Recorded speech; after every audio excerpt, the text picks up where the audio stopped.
Hello everybody, video here for you today. This is the retro no cap recap of the Curse of Oak Island season 7 episode 18 called The Turning Point. Originally aired March 24th 2020. If you missed any of my recaps of previous and future episodes, there's a link in the upper right.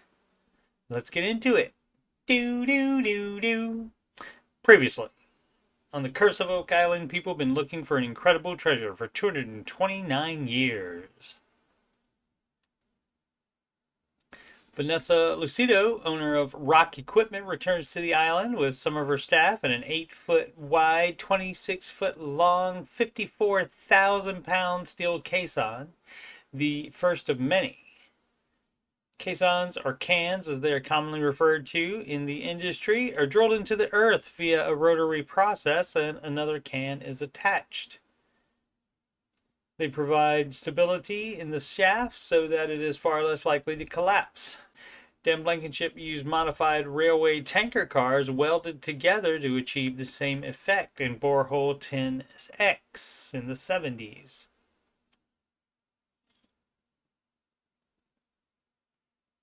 Marty extends his hand for a shake, but apparently Vanessa is a hugger, at least for the Lagina brothers. Dr. Ian Spooner and other members of the team are continuing to explore the eye of the swamp. Dr. Spooner says the soil under the rocks is heavily compacted, and that would have to mean that the rocks were placed there later. Also, the soil core samples have elevated levels of mercury and lead. Mercury is always going to remind of the Sir Francis Bacon theory. He pioneered protecting manuscripts, and some believe he is the true author of the works of William Shakespeare. The theory is that he hid the original manuscripts on Oak Island. He was also believed to be a leader of the Rosicrucians, who were a spiritual and cultural movement that originated in early modern Europe. The next day, Dr. Spooner brings his colleague, archaeologist Aaron Taylor, to get his own assessment of the paved area in the swamp.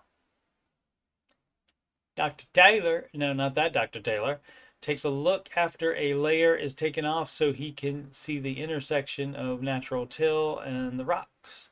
He says that the rocks were not put there 10,000 years ago by a glacier. Marty asks Dr. Taylor for further thoughts, and he says that it's too level to not be man-made.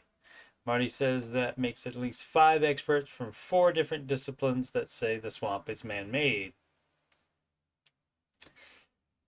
Dr. Taylor examines the eye of the swamp, and he suggests that it was a blue clay mine and that the paved area was for loading it onto carts and then boats.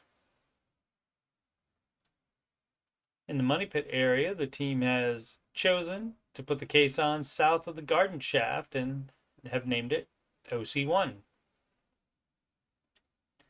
Back in the swamp the next day, Rick has decided to have Billy excavate to find the edges of the paved area so that they can see how big the entire thing is. He gets down to the paved level area, and indeed there are the same type of rocks, but in this location water begins flowing in through the rocks from different directions as well. There are definitely natural springs under the swamp, but some people believe there are flood tunnels there, as well as in the money pit in Smith's Cove. Rick gets a sample of the water in this bottle to see if it's fresh or salt water. Instead of having it tested elsewhere, he uses his taste buds to test it. He says it's a little salty. Brackish, but salty. Rick will have Dr. Spooner take a look at it. The team has decided to do ground-penetrating radar on Lot 25, previously owned by a former slave, soldier on the English side of the Revolutionary War, cabbage farmer, and somehow eventually one of the wealthiest men in Nova Scotia. He built a house on that lot. The next day, the team is back in the swamp with Dr. Spooner, who says the small sticks between the rocks match the paved area, so it's at least related even if it's not a part of it. Back on lot 25, the GPR registers what could be walls a short distance away from the Ball homestead where the men are standing.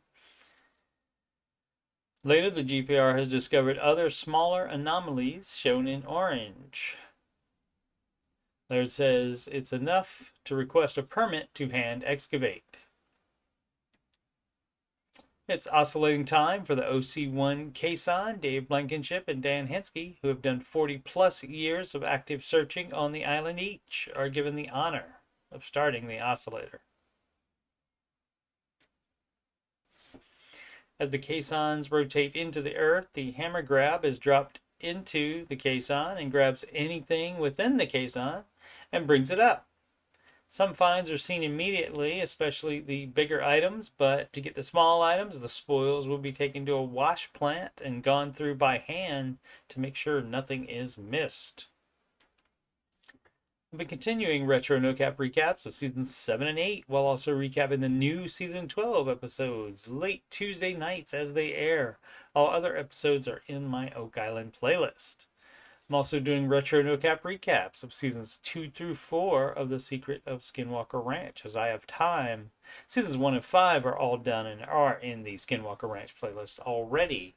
Thank you so much for watching. Please subscribe, like, and comment. Sempre avanti.